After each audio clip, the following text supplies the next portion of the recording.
How people reduce electric bills at home. Most people don't realize how much electricity they waste until the monthly bill becomes impossible to ignore. And by the time they finally start paying attention, they usually discover that the problem isn't just one appliance or one bad habit. It's the entire structure of how modern homes consume energy. That's why so many households feel frustrated right now.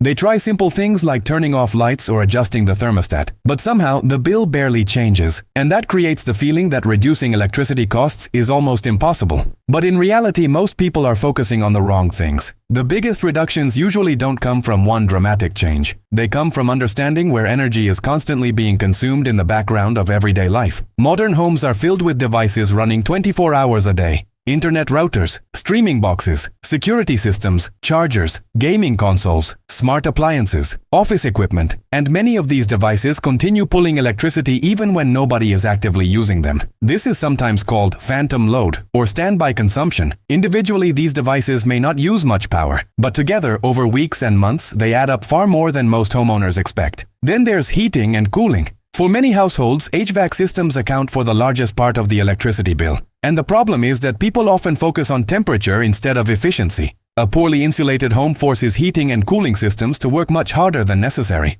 Tiny air leaks around windows, doors, garages, and attics slowly drain energy every single day. And because the loss happens gradually, most people never notice it. That's why some homeowners lower their energy costs without buying expensive technology at all. They seal leaks, improve insulation, use curtains strategically, install better weather stripping, maintain air filters, and suddenly the same HVAC system doesn't need to work nearly as hard. Lighting is another area people often misunderstand. Switching to LED bulbs absolutely helps, but lighting usually represents a smaller portion of electricity usage than people assume. The bigger issue is cumulative consumption.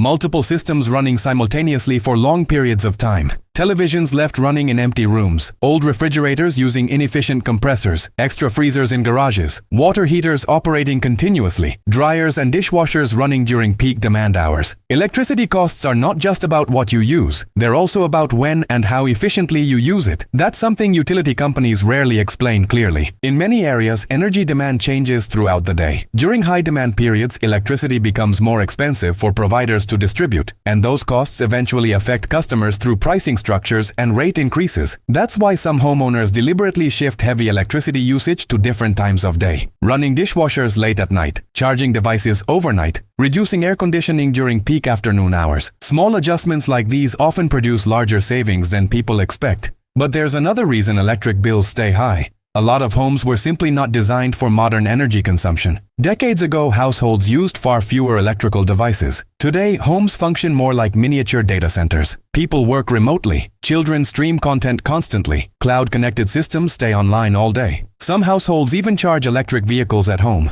The energy demands are dramatically different than they were 20 or 30 years ago. And many older homes struggle to operate efficiently under that pressure. That's why interest in home energy monitoring has exploded recently. People want visibility. They want to know what's actually consuming electricity inside their homes. Once homeowners start tracking usage patterns, they often discover surprising problems. An aging refrigerator quietly consuming massive amounts of power. A space heater running more often than expected. An old water heater cycling continuously. A poorly configured thermostat wasting energy every day. The real issue isn't that people don't care about saving electricity. It's that most households are operating without clear information, and when you don't understand where energy is going, it becomes almost impossible to control costs effectively. That's also why more people are becoming interested in supplemental energy systems and backup power solutions, not necessarily because they want to completely disconnect from the grid, but because they want flexibility. Some homeowners install battery backups, others experiment with small solar setups, some build simple DIY emergency systems for outages and basic appliances, and many people are simply trying to reduce dependence on constantly rising utility costs. The important thing is understanding that reducing electricity bills is usually a process, not a single purchase. A lot of companies market expensive miracle devices promising dramatic savings overnight. But real efficiency improvements usually come from awareness, consistency, and practical upgrades over time.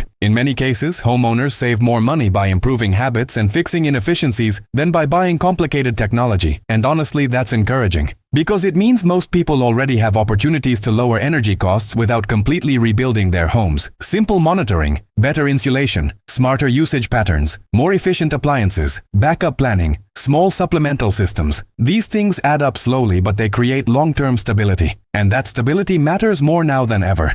Because electricity prices are unlikely to return to what they used to be. Energy infrastructure is aging, demand continues growing, and modern homes are becoming more dependent on electricity every single year, which means understanding how your home consumes power is quickly becoming a practical life skill. Not just a hobby for engineers or off-grid enthusiasts. The households that learn how to manage energy efficiently now will probably be in a much stronger position over the next decade. If you found this useful, subscribe to the channel for more videos about energy systems, off-grid living, backup power, and practical ways people are adapting to rising electricity costs. And if you want to explore some of the home energy concepts and small-scale systems mentioned in this video, there's a useful resource linked in the description that breaks everything down in a simple and practical way.